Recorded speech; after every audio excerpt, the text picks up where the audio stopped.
Assalamualaikum warahmatullahi wabarakatuh. Saya Andi Rahman Sasidik Dan saya Andika Waworuntuk. Kami dari kelompok 2 akan menyampaikan hasil analisis kami di Masjid Sejuta Pemuda.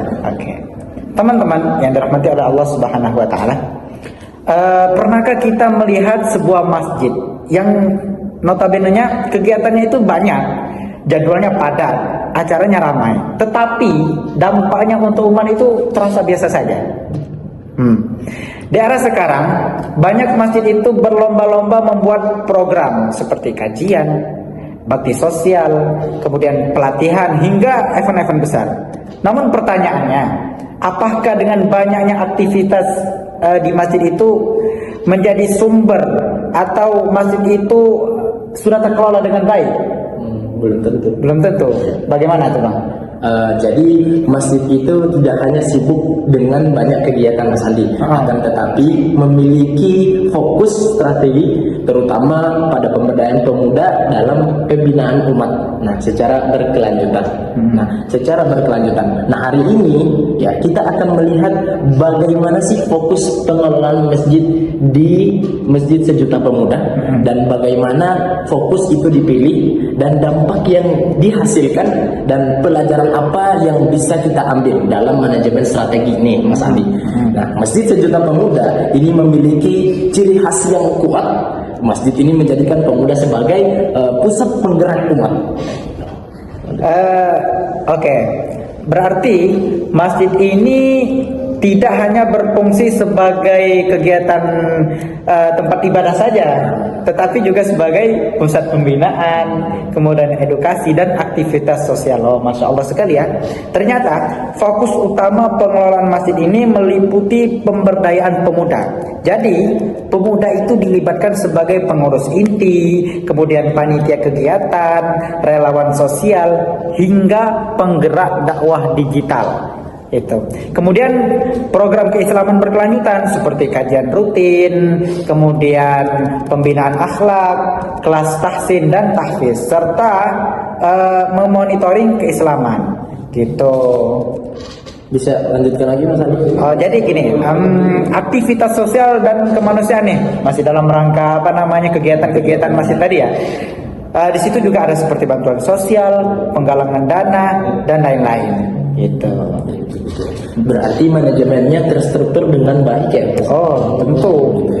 Berarti pembagian tugasnya itu teman-teman, pembagian tugasnya itu sangat jelas dan perencanaan programnya juga sangat beredukasi, evaluasi kegiatan dan visinya itu sangat melihat jangka panjang. Iya. Seperti itu. Artinya, Mas Andi, masjid ini tidak sebagai tidak sekedar mengajar banyak acara, tetapi memilih fokus yang selaras dengan visi masjid tersebut, yakni visi Masjid Sejuta Pemuda, seperti itu. Jadi gini, pertanyaannya ya, mengapa sih Masjid Sejuta Pemuda memilih fokus ini? Maksudnya memilih fokus lebih pengembangan intinya lebih ke para pemuda. Oke, bisa jelaskan? Siap. Yang pertama karena mungkin tentang tantangan generasi muda saat ini itu banyak pemuda yang jauh dari masjid. Masya Allah. Jauh dari masjid dan mungkin kegiatan-kegiatannya itu lebih banyak kegiatan-kegiatan negatif daripada kegiatan positif. Iya, contohnya ya, contoh kecil, orang-orang sekarang tuh pemuda lebih senang bermaksiat daripada sholat gitu. Kemudian boleh saya tambahkan ya. Mungkin kenapa sih masjid ini fokusnya di situ? Di situ pemuda-pemuda di zaman sekarang kan karena minimnya pembinaan agama. Kemudian pemuda di zaman sekarang itu lebih tertarik pada dunia digital. Nah, masjid ini hadir sebagai ruang yang aman dan ruang yang tumbuh bagi pemuda. Kemudian karena kedua, kenapa sih masjid itu juga fokus terhadap kegiatan atau program-program ini? Karena untuk ibaratnya keberlanjutan dakwah atau apa namanya regenerasi lah ya ibarat gitu. Dengan membina pemuda hari ini, maka mereka akan menjadi dai, kemudian relawan dan pemimpin umat di masa depan. Sebagaimana pepatah mengatakan, syubbanul yaum rijalul ghad. Pemuda masa kini adalah pemimpin di masa depan. Nah, Masjid Sejuta Pemuda ini adalah ruang untuk bagi para pemuda untuk bertumbuh, berkembang dan menumbuhkan kegiatan-kegiatan yang positif gitu. Kemudian dilanjutkan Mas Andika. Mungkin saya tambahkan karena mungkin aktivitas pengelolaannya ya membuat masjid itu jadi berkembang ya, mungkin seperti itu. Nah, lanjut apa lagi ya Mas Andi ya? Dampak ya, mungkin dampak dari fokus kita harus melihat dampak fokusnya itu apa di masjid itu. Mungkin seperti itu. Bisa dijelaskan Mas Andi dampak fokusnya di masjid itu apa? Dampak dari fokus ini itu diantara lain meningkatnya partisipasi pemuda gitu. Jadi pemuda tidak hanya datang sholat, tapi terlibat aktif dalam kegiatan masjid.